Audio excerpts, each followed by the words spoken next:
Hello, everyone, and welcome to the Comicasters, Issue 3. I'm your co-host, MC Brown. I'm Colt Hudson. And I'm Derek Ross. And we want to welcome you all to another great issue here of the Comicasters. And we love to hear from you guys. Obviously, we're going to plug our social media at Comicasters. And that's on Twitter and Instagram, Facebook.com/the Comicasters, COMICASTERS. We can be found, all of our shows, all of our issues, mind you, on thebeststation.net, and that's under the umbrella of our good personal friend Craig Best, Facebook.com/thebeststation. So definitely give him a shout out. Big thank yous to Craig for giving us a platform to reach all of you, and we're doing good, guys, huh? Yeah. We got a big show lined up, Issue 3. We're postponing our Magneto Testament review show. That's going to be possibly next issue or another issue down, but we have a big thing to review on today's show, and we have some social media questions first, but this show, Colt, why don't you tell them what we're going to be reviewing this show? You're actually in for a pretty big show. We all went and watched the Deadpool movie, and we're going to give you our review today, in fact. Exciting stuff, Derek. Yeah, I'm looking forward to talking about it. I really loved watching it. So. You've seen it twice, didn't you? Yes, saw it twice. Yes, Mr. Ross got one up on us, but he's going to have possibly a couple more extra things that he had seen. But we also, of course, have our social media round, which we try to do before we review anything on the show, which is a big part, one of our favorite parts of the show. We love getting the messages from you guys, so definitely feel free to tweet us, send us messages on Facebook, Instagram, or anything, and we're going to jump right into it, guys, with our first one. And this one is from @DiggerHarknessBoom5. And this gentleman or gentlewoman asks, "Love the show, but was wondering if and when you guys review the Suicide Squad film," which we will, of course, "do you think using criminals as main stars of the film will make it hard to sympathize with them as the protagonists of the film?" Not at all. I mean, we have a lot of shows that have Congress and people in the government as main stars of the films. Yes, criminals in your mind, huh? Yes, criminals. Yes. Very good. What do you think, Colt? Yeah, no. Interesting question. That is, gosh, I actually have to put a little bit of thought into that one. That's actually a well thought out question. Yeah, Digger Harkness Boom 5 definitely sounds like a Boomerang fan, eh, Derek? Perhaps. From down under. Yeah, so you must love Captain Boomerang, I think, Colt. So what are you thinking here from this? Good tweet, definitely. You know, that's the beauty of the Suicide Squad is, they're hardened criminals. Yeah. But at the same time, as you read through the story and you get to know the characters better, you kind of side with the Suicide Squad at some point on some of the missions. Yeah. And I think that's kind of an interesting perspective because it's not your primary antagonist versus protagonist. You almost have two antagonists at some point, and they've turned into a protagonist to go against now an antagonist. Yeah. So it's really, I think that's what sets apart Suicide Squad because it's an interesting dynamic that we do have in both the comics and the movies. I think it's easy to come behind those people because they're just regular people, other than superpowers, of course, but they're people like us. Everybody has weaknesses, and they have weaknesses, and they've just turned to a life of crime. And a lot of us don't live the kind of life we wanted to live. Maybe that would be us. Maybe that would be us ending up in maximum security Belle Reve. But that lends some credibility to following them as a sort of hero. It's an interesting question. I've read Suicide Squad from a long way back in the day from the John Ostrander series, and I think it really boils down, from my opinion, it boils down to how well this movie is going to be written. And the key with John Ostrander, Kim Yale, who also co-wrote it for a while, his late wife, is that how well do these characters, can you relate to them, as Derek alluded to, as Colt has alluded to, but how well can you write them where you actually feel for them? Did you actually can empathize with them and actually feel them as having some redeeming qualities as victims of potentially their own superpowers or situations? And if this movie is written where they're just thugs and lowlifes and you don't care about their stories at all and they're expendable, as Amanda Waller, the government liaison to the Suicide Squad, if she's just throwing out these irredeemable characters, we're not going to feel for them at all. When they get killed, we'll feel nothing. Right. So it really has to be a well-written film, and that's going to be the key, I think, to all this. At Digger Harkness Boom 5 is if it's well-written, we will care about them, especially in a name like the Suicide Squad, when inevitably some of these characters bite it in the movie. Right. So thank you, Digga Hackness. Yes, definitely. Great question. We're going to jump right into the next one here, folks. At Feminist Femazon T4 asks, hope you guys plan to review a female lead story or a movie in the future. So many good choices out there with Captain Marvel, Wonder Woman, other characters. Looks like she's mentioned as Batgirl, Black Widow. And my question to all of you is, who is your favorite female character of all? Who is your favorite female comic character of all time? And if you produced a movie with a female comic lead, who would you choose? That's a good question. Good question. You want to tackle this one first, Derek? Does Pepper Potts count? Because she's already been cast. Well, yeah, if you want to see her in a lead in a film. That would be interesting. All time. Probably not. Let's see. Superhero. Who's your favorite? Superheroine, sorry. I'd probably go with Catwoman. I think that she hasn't been played well yet. That Catwoman movie I still have not seen with Halle Berry. That's probably just fine. Yeah. You're probably not missing. Stay away from that one, I heard.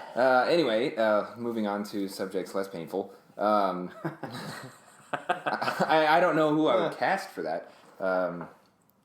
Actually, I had talked about that with some friends, and we never came to a solid agreement on who we would cast. But I would like to see somebody play Catwoman and really do a good job. Yeah, well, it's something to think about in future shows and suggestions. We can always revisit it. You have one in mind, Colt? You know, obviously I'm a big Harley fan, Yeah. but I think if we were going to do a movie, I would have to go with Batgirl, with Barbara Gordon. Yeah. I think, as we've talked about before, Gail Simone handled the character very well in the Batgirl series. I think so. I think she just really understood who Barbara was. And if we had someone who understood Barbara that well to put it into a movie, I think we would see really good things that come from that. Yeah, and that would be cool to do because obviously we're going to see the fall of her kind of in the Killing Joke, which is a big plug for hopefully a future show as well. Yeah. That the animated movie Killing Joke is in production, so we're definitely look forward to that, and that's going to be definitely the story of Barbara's fall from her first go around as Batgirl. So yeah, that's a good choice choice. I think, and I put jump on you guys a little bit on this.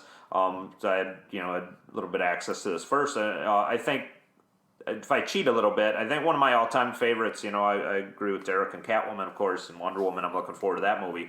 I think I'd really love to see a Birds of Prey movie, which would incorporate Batgirl as well. You'd incorporate Catwoman, could actually be in it. You have, Black Canary, you have Huntress. Obviously, Barbara Gordon's there. I think you have to cast her as Oracle in that scenario, or someone in that Oracle role. But so many characters. I love the version right before the New 52 launched. The Brightest Day version of them had Hawk and Dove even in it too. So that was a real exciting era, I think, for Birds of Prey. I'd love to see that because you got this big manly hawk in there too with a bunch of women. So nice sure he enjoys dynamic, yeah. So and you got the female dove. So I'd love to see something like that, especially the teen movies that do so well. Because it incorporates all those characters. Gail Simone was on that as well. Exactly, yeah. She did right. She gets the female character, female superhero, the struggle, the internal struggle, everything they go through. Man, she gets it so well. Yeah. So Gail, if you're listening, definitely. Start pitching that Birds of Prey movie. We're looking for it, So we're going to get finally to our third final direct message on Twitter. This is from Assassin Need X. Okay, dudes, who would win in a fight, Deadshot or Deathstroke? I'm going to go with Deathstroke in a minute. Deathstroke, and why? Deathstroke is a mastermind. He plans things out. He's like a chess player, plans things out 10, 15, 20 moves ahead. And while Deadshot is a great fighter, he operates more on emotion than Deathstroke does. Deathstroke tends to keep himself very distant, and while that, of course, messes with his ability to keep family in place, it definitely lends itself to cold, calculating reliability. And so he would probably be able to plan his way into a place where he wouldn't have to have a shootout with, assuming this is a long-term battle, he would never have to have a shootout with Deadshot. He could just come up behind him while he's sleeping and stab him. That's an interesting assessment. Yeah, that would depend on the factors. They did go and get into a fight in Gail Simone's Villains United, which was an interesting, I think, their first and only time at odds, or, I believe there was definitely the first time. Yeah. But what do you think there, Colt? Here's my thinking. Deadshot could be 300 yards away with a sniper and take out Deathstroke. Yeah, it's really good against the armor that Deathstroke wears. It's made from the same material as Hawkman's armor. What is it? Well, if you're talking New 52 Deathstroke, I think the old Deathstroke just had his normal mask. No, I suppose. Yeah. And here's the thing, he's not always in costume. No. True. No, there's times I believe Deathstroke probably has to take a shower. Yeah. Quite possibly with Wintergreen bathing him. Perhaps, yes. And if Deadshot is there and he's the ultimate sniper and, the perfect shot, he could absolutely... Now, fist to fist, hand to hand combat, I think Deathstroke would knock out Deadshot. You think? Yeah, I think... You think. Yeah. I would feel probably, that's pretty consensus. Yeah, I mean, he's like a superhuman. He's Captain America gone wrong. So, yes, I think he could take Deadshot close range battle. But Deadshot's got a good eye. Yeah, a little devil's advocate to Derek's Yeah. for sure Deathstroke. Yeah, I loved how I think if you wanted to stay to stalemate, the Villains United keeps it safe. I'm a fan of both characters, Deadshot and Deathstroke. I think if you put them in an arena, it's probably going to be Deathstroke.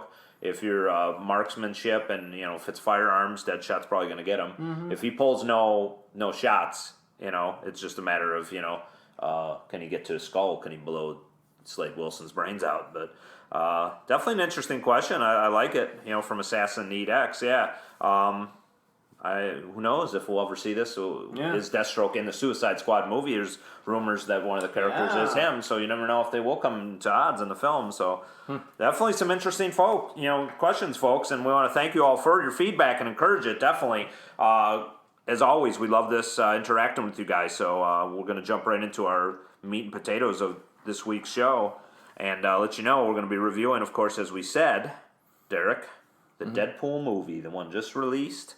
And we've got a little bio for the fans out there listening if they don't know who Deadpool is and what this movie is. If you have somehow missed all of the previews coming up in the last couple of months and all of the fun stuff that Ryan Reynolds has done, I'm going to read a short synopsis of Deadpool. A former Special Forces operative turned mercenary is subjected to a rogue experiment that leaves him with accelerated healing powers, adopting the alter ego, Deadpool. As we all know him, he is actually Wade Wilson from beforehand, but... I don't want to spoil that for anybody. Yeah, so that's just kind of the bio of the movie, and we got cast in major players, Colt. The star of the movie is, of course, Ryan Reynolds. See his face everywhere. Yes, he plays Deadpool, and Deadpool, obviously, as Derek alluded to, a mercenary who was subjected to an experimental regenerative mutation to cure his cancer, which gives him accelerating healing superpowers. However, this comes at the cost of severely bad scarring and slight insanity. Yes, indeed. So he's the star of the movie, folks, portrayed by very eccentric and charismatic Ryan Reynolds. And we got some other major players in this movie as well as we're going down the cast. We have Morena Baccarin as Vanessa Carlyle, Wade's girlfriend. Ed Skrein plays the villain of the film, Colt, by the name of Ajax. Don't say... Oh, well, okay. Yeah. Well, don't want to spoil anything yet. Not saying his real name. T.J. Miller as Weasel. And Gina Carano plays. Yep, he does. She does Angel Dust. She is manly in the film, definitely. Yeah. A little bit. Colt, do you want to tell us about a couple of the X-Men who are in the film? Yeah, we've got Colossus is in there, well-known X-Men. He's actually been in a couple of the previous X-Men movies that came out. Yes, so if you've seen those, you're probably familiar with Colossus if you're familiar with anything in regard to the X-Men. Played by multiple actors, one with facial. We have Stefan... It's a Russian name, Kapitsik. Kapitsik. He plays the voice, which is very heavily Russian accented. Yeah. And another X-Men, too. The only other one that was in there, an obscure one. Yeah, she is a little bit obscure. Yeah, Negasonic Teenage Warhead, I believe. That's right. Played by Brianna Hildebrand, young actress. This was her first movie. Wow. So, yeah, and they kind of changed some of her powers in the comic. She has telepathy and precog abilities, but in this film, she took kind of the place of Cannonball. There was rumors that Cannonball would have been in this movie, the kind of just the explosive nature of Cannonball. She actually has similar Cannonball powers, and she's the kind of sidekick to Colossus in the film.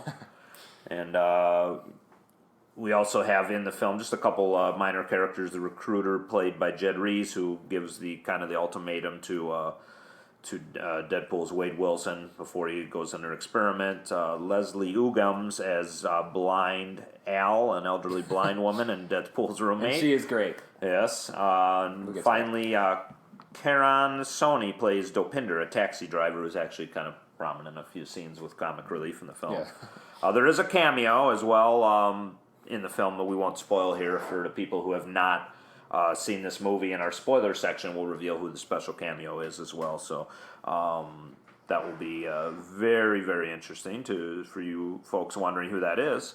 So yeah, that's just kind of the story, the bio and cast of the film here. So as we get into, we're going to get into the story and plot, but before we do that, we're going to go to our station break. But right before that, we have a new segment on the show. Derek, why don't you tell us about it? That's true. We're going to be doing a section called Riddle Me This, in which we will offer a couple of clues as to the nature of one of the characters that you may or may not have read in comic book history. And so with these clues, you'll be able to figure out for yourself or look it up on Wikipedia if you're lazy. And figure out who we're talking about. So yeah, so we're gonna jump right into it. Colt's gonna do our first one in this show, and it's gonna be a recurring segment on every show. So take it away, Colt. I'm really excited to do this for our listeners. So basically, what we're gonna do is give you 3 characteristics of the character that we're gonna give you, and see if you can figure out who it is. So if you're taking notes, here are the 3 hints at the character for this week. This character was introduced in 1964. That's your first hint. And in fact, he was created by the same individuals who created Hal Jordan. That's your second hint. I've heard of him. Mm-hmm. Yes, some have. Speaking of Ryan Reynolds, yes. And Gil Kane. Pops up everywhere. Broom and Kane. Yes. And this character has an obsession with the dead. Ooh. So those are your 3 hints. He's from 1964, created by the same individuals who created Hal Jordan, and has an obsession with the dead. If you know who that is, reach out to us on Instagram, Twitter, and let us know your answer. As Edward Nigma says, riddle me this, and we'll be right back.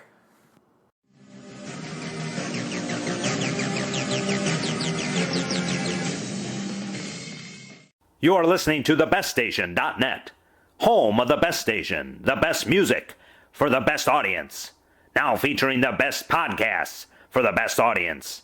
With such podcasts as The Fast Pitch, starring MC Brown and Dr. Eric Lenneberg, covering any and all related MLB news and current events. And now featuring The Comicasters, starring MC Brown, Colt Hudson, and Derek Ross. On location for comic book conventions, reviewing comic book trades and collections, and anything and all related comic book movies, news, and events. This is a presentation of thebeststation.net. The best station, the best music, for the best audience. Listen up. This is Darren. He's the newest member of the league. Whoa, hold up. What can he do? Can he fly? No, he cannot fly. You got superhuman strength, though, right? Yeah, I mean, come on, man. You got to be able to do something. Levitate, go through walls, turn into vapors or something. I can do one thing. Well, let's see it, man.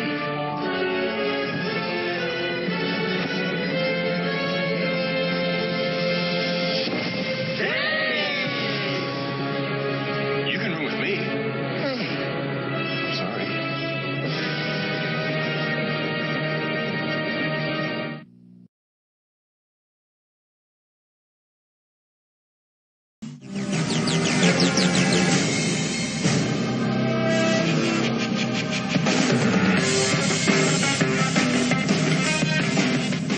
And we are back with the Comicasters, issue 3. And Colt, take it away with the Riddle Me This reveal. All right, yeah. Apparently we need a drum roll. Yeah, no kidding. Before we went to break, we gave you 3 questions for our latest segment here on Riddle Me This, and we'd like to come back with the review of who that was. For those of you who are not familiar, the person who we gave you hints to is none other than Black Hand. The Green Lantern villain himself, created by John Broome and Gil Kane. That's right, indeed. Black Hand plays a pretty big role in Green Lantern and the Blackest Night. Great trade, by the way. Great Potential review candidate there. Yes, that would be a good one. Yeah, I would say, yes. Except we got to do something Marvel eventually. We are the show. Yes, That's true. This I is forgot. Marvel. But there's a lot of crossover since it's Deadpool. Yes. So, yes, Black Hand is the Riddle Me This, the first one. So we're going to jump right into this. We got some good stuff here. We're obviously reviewing the Deadpool movie here.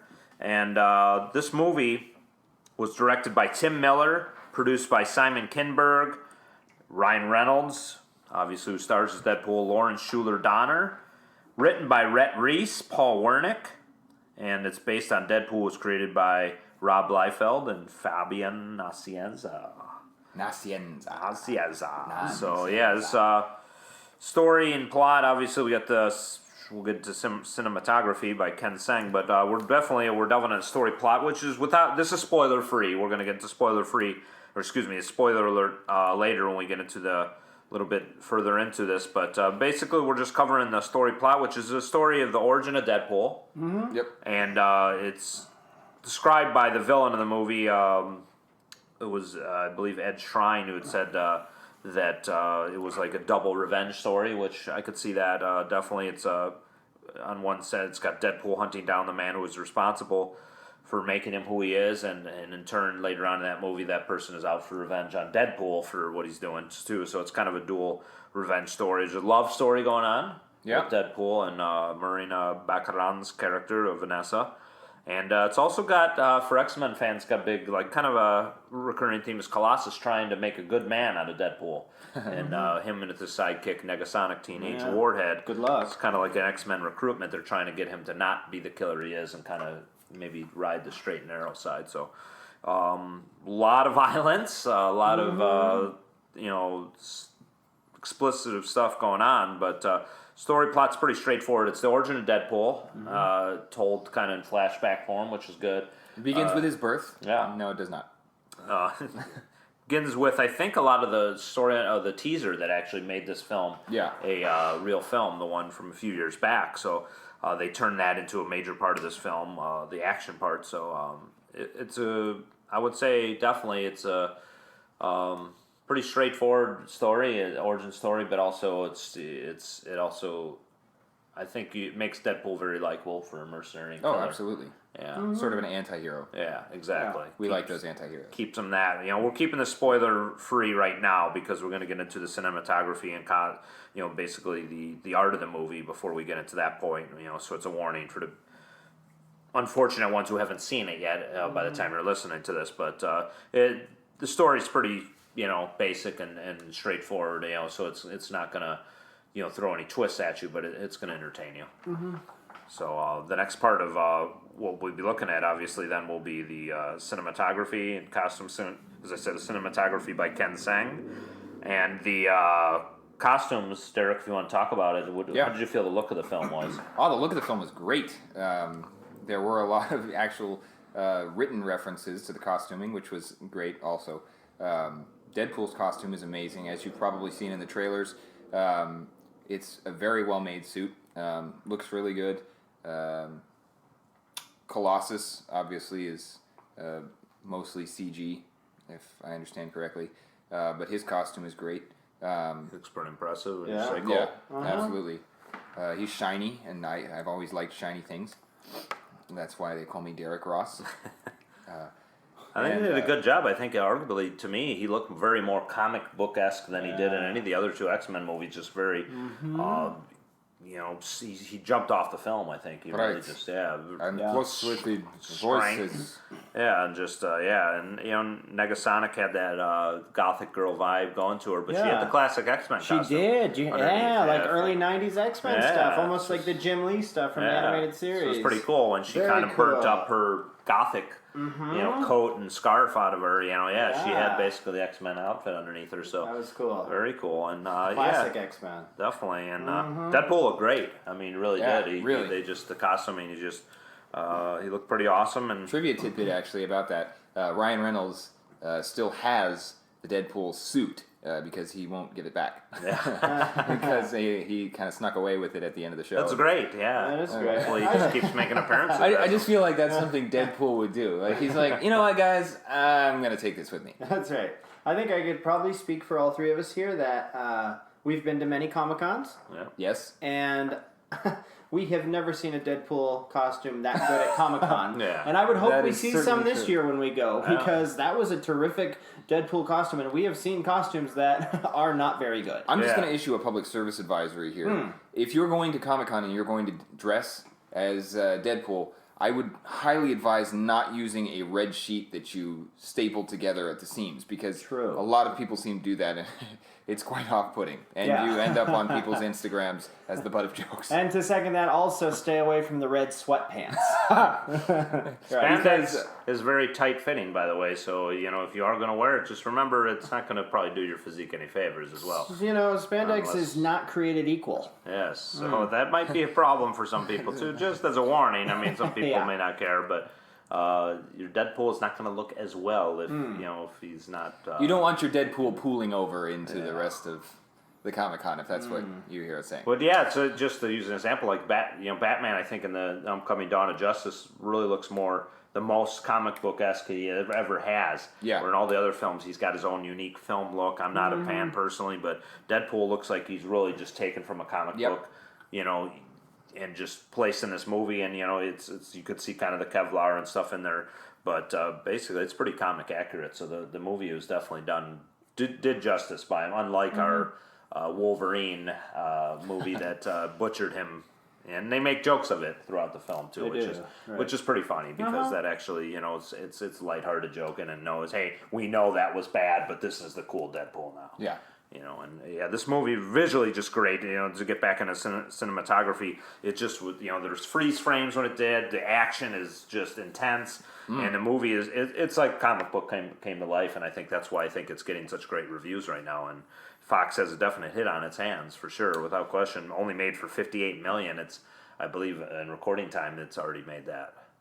So that's pretty impressive. 2 days in, yeah, that's impressive. Yeah, very impressive. So basically, as we get into the entertainment, value and the OMG moments, we want to give you all a spoiler alert right now. We're going to be talking about if we had the sound effects. We're going to be getting into issues in the film that will spoil things for you, like the cameo details of the film. So at this point, if you're one of the unfortunate souls that have not seen this awesome movie, pause it right here, go watch it right now, come back and join us, and we'll start spoiling stuff for you right now. So we're going to get into that right now, Colt, and to look at some of the OMG moments for you. What kind of stood out to you in this film that says, hey, when I think Deadpool 2016, what do you think? Gore comes to mind. Yeah. I just think the gore of the film is absolutely spot on with what we read in the Deadpool comics. I think some of the bullet shots and the takedowns and things like that, gore would be the first word that comes to mind. There's some great gore in the movie. It's a pretty graphic film. Graphic, definitely. yeah, Absolutely. good word. Yeah, definitely, and no apologies because this is what Deadpool does. This is Absolutely. what in his comic. It's pretty unforgiving to the villains of the story, and obviously we're in spoiler zone here now. So if you had to say like one of the scenes that just really stood out to you, like, hey, not just the feel emotionally of it, but what scene really tugged at you? Either in a good, funny way or a creepy, disturbing way. Okay. What would you say here? I would say the movie gets fairly serious once Ryan Reynolds recognizes he has cancer. Yeah. And he's figuring out, hey, what am I supposed to do? There's cancer throughout my entire body. Pretty serious. His girlfriend is there. He doesn't want her to go through the struggle of cancer. A guy approaches him and says, hey, we can cure your cancer. And he says, hey, whatever, I'm not interested. Well, a few weeks, days, whatever, go by. And he decides to give this guy a call, and he goes into this factory where he sees a bunch of people that are almost being mutated. Yeah. And it's under the guise that, hey, we're going to cure your cancer. But it's in that scene where it finds out, no, they're going to kind of tinker with you and mess you up. And that's where we kind of see Ajax, the villain we talked about a little bit. And It's like the mad scientist of this movie, yeah, it's right? a mad scientist. And then we start to get to the scene where Deadpool becomes Deadpool, and his skin and his flesh starts to almost rot. And that's a powerful scene. They're trying to mutate, get his if he has a latent mutant powers in there, and Right. to set this up kind of for our fans listening. We obviously have seen it, hopefully, or you're spoiling it. Shame on you, but we're going to tell you.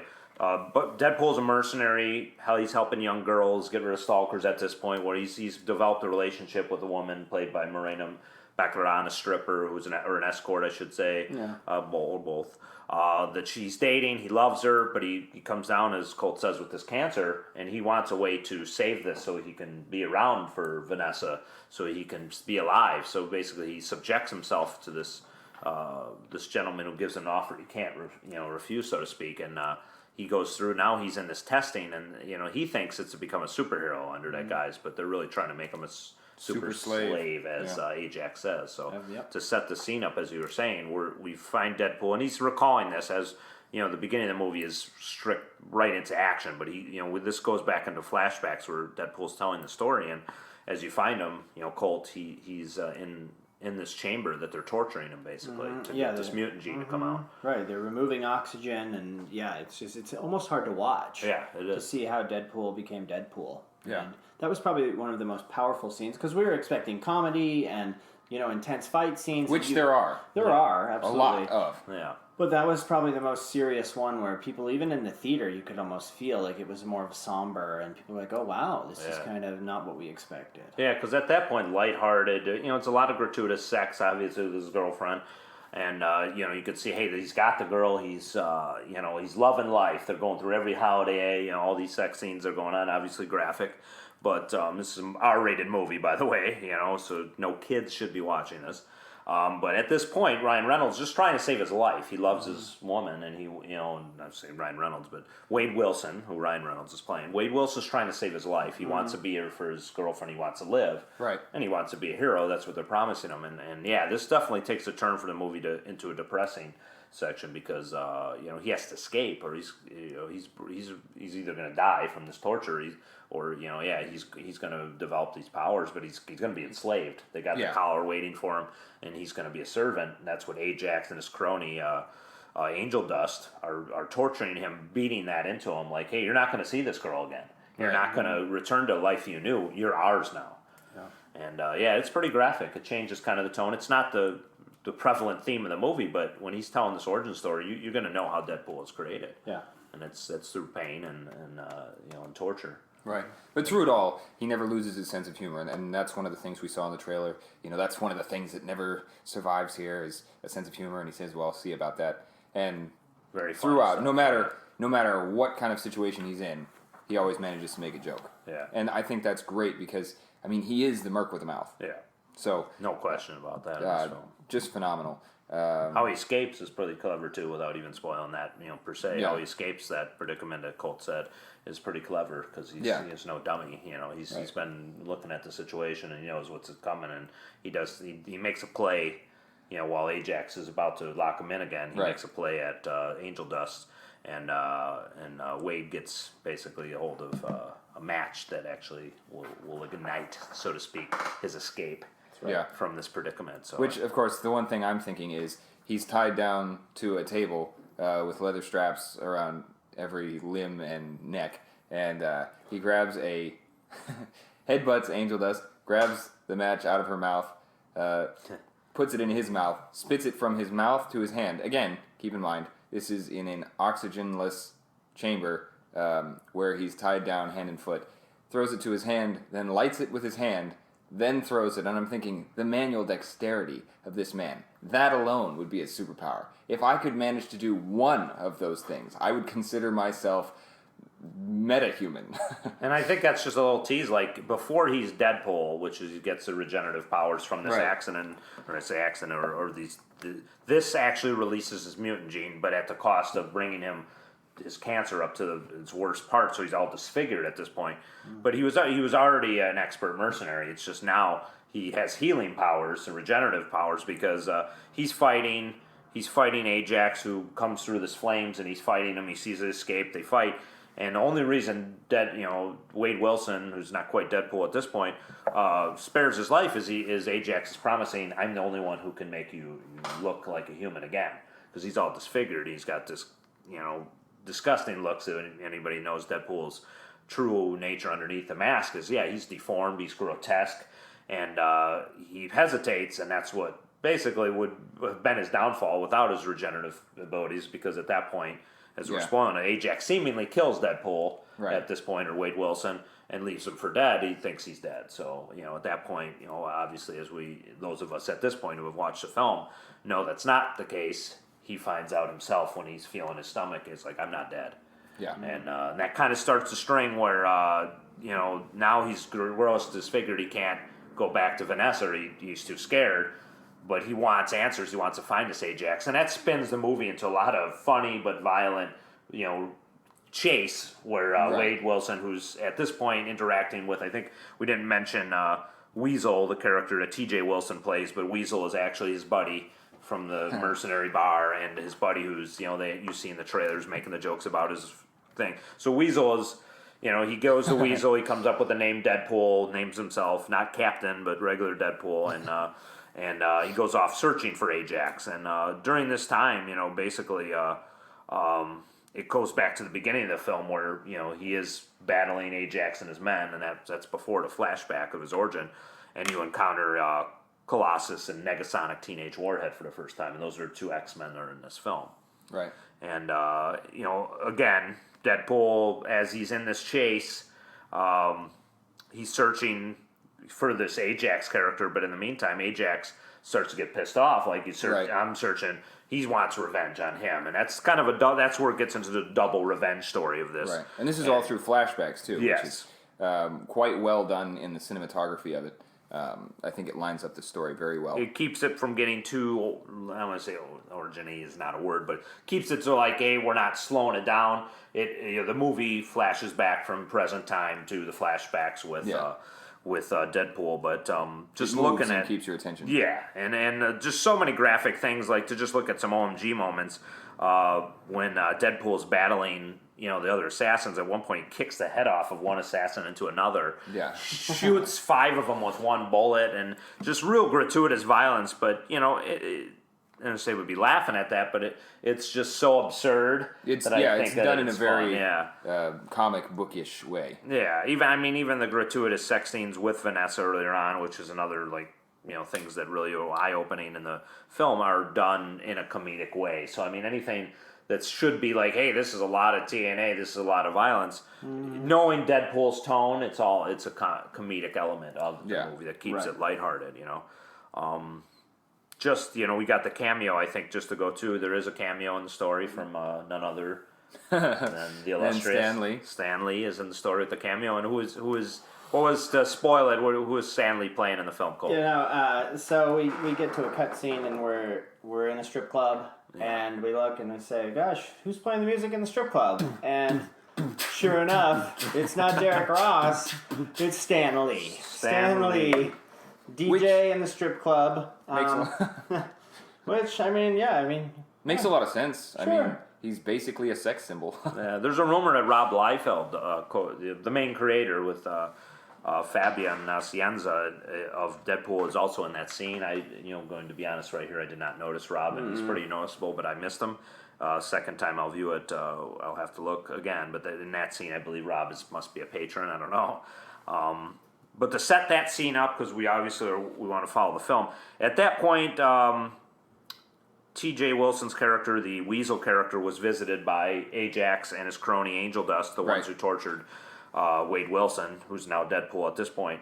This is present day. They go to this bar looking for Deadpool, and at this point, they find the picture in the back of the wall, and they see that Wade Wilson is also in this picture as his alter ego with the Vanessa character, and they basically find out who his love interest is. They see he loves this character. They go after her. He calls Wade, who's Deadpool, obviously Deadpool, and Weasel go after her. They know where she's at the strip club. He's been, as Deadpool says, he's been stalking her. Yeah. But unfortunately, due to his own fears of facing Vanessa, Ajax and Angel Dust get to Vanessa first, and that sets up kind of the climax, the big fight. Mm-hmm. They kidnap, and they have her, trapped and stuff, and it's bait. So Deadpool, rather than rush right in, he actually comes in and recruits Colossus and Negasonic Teenage Warhead, and that leads to the battle with the villains. And that, for me, is one of the more intense. Like, when Colossus battling Angel Dust, he's kind of the chivalrous X-Men. But I would not like to hurt a woman. Yeah, exactly, and she brings it to him, and he starts to get pissed and brings it back. You know? Yeah. And that's one intense when he's pounding away on Angel. The Angel Dust is tough as nails. Character with her strength as well. Big, played by Gina Carano. She's big, beefed up, girl, and she's going to town with Colossus, and basically, that's a pretty heavy scene. That's a big battle scene while Deadpool himself is battling Ajax in the climatic part of the film. So a lot of action. This movie is graphic, not for kids for sure, violent, full of action, and it's just if you want a comic book come to life in the spirit of Deadpool, this brings it without question. To put it together, before we go to our final station break. Obviously, you're dealing with Deadpool, and he's getting for his girl. He gets the girl in the end. Without spoiling too much, it's right. It is what it is. Deadpool is going to get his man in the end. Mm-hmm. It's a perfect love story for Valentine's Day. Yeah, exactly. And, especially if your Valentine loves gratuitous violence. Yes, and lots of jokes and lots of crotch shots and lots of naked women. It has it all. It's R rated for a reason, folks. And we're going to come back after our station break with our rewatch value, our final rating, and give you a tease for future shows. But right before that, we're just going to give just a little bit of trivia here. Derek's going to just read a little bit of Deadpool trivia of this movie, and then we're going to go to our second and final station break. Yeah, actually, throughout the film, Deadpool accuses the studio of not having enough money to pay for several elements in the movie. In fact, Fox Studios cut $7 million out of the film's budget at the last minute, necessitating several rewrites. Items cut from the film included a motorcycle chase between Wade and Francis, the addition of more named villains, and several action sequences.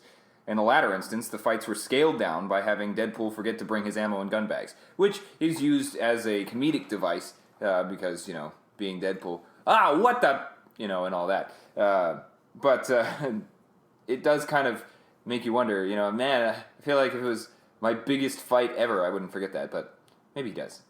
Maybe they use this comedic gag well, so. Mm-hmm. Yeah, so we're going to go to our final station break, and we'll be back to wrap it all up with our final rating. Go on. Get your best station on. Crackle and pop.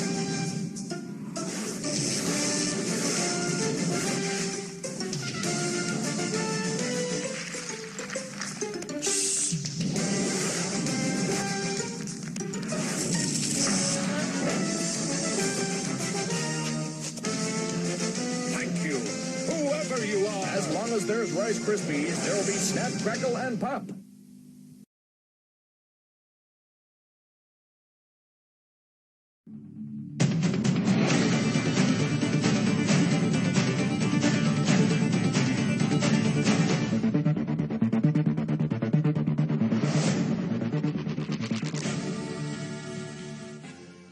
And we are back on the Comicasters, and just to let you all know, we're going to be giving our rewatch value, which will be basically some final thoughts on the film. And we're going to start, of course, with Colt Hudson first, and he's going to give his rewatchability, which is rewatch value, and Woody, really final thoughts on the film. Yeah, rewatch value. Typically when I'm at a Costco or at a store and I see a superhero movie, and it's $20 or $23, I think, ooh, that's a lot of money to spend on a movie. If this movie's released in the next 3 or 4 months, I feel like I would pick it up. Yeah. And that's really saying something, because as you both know, sometimes I can be a little stingy. Maybe that's an understatement. Tightwaddish. Tightwaddish. So, rewatch value, I think it's a great comedy for year-round. Also, another piece I think is important is Deadpool was rated R. Yeah. And I, in one sense, hope that this opens the door for future comic book movies to know that it's okay to have an R rating if it's going to remain true to the character. Yeah, comic books and comic book characters committing acts of violence, man, that's ridiculous. Mm-hmm. Completely unheard of. Yeah, so rewatch, this is a movie I would pick up in the store and not wait for a year or two for the price to drop. So I think that's really saying something. Yeah, impressive for sure. Definitely. So rewatchability for you, definitely. Definitely. Yeah. What do you think, Derek? Absolutely, positively. I've already rewatched it once, and I don't pay for movie tickets. I wait until the movie comes out, and then I maybe borrow it from a friend. Or he streams them illegally. That's also not true. Can't say that. Even if that was true. Kidding. Yes, we were here. We definitely know that Derek paid for this. Both tickets. Because I cried the whole way. But it was really good, and I would rewatch it 100 times if I had the time. I don't have the time, but I will rewatch this movie until I'm an old man, probably. Definitely, and echoing both of your sentiments, I myself am one, as Colt said, I'm one that would wait for as long as possible. But I will say for this movie, when you keep a movie as close to the comic as Deadpool has, arguably one of the closest of any of the comic characters, and thus the R rating, which is huge, but stays true to the character. Deadpool's violent.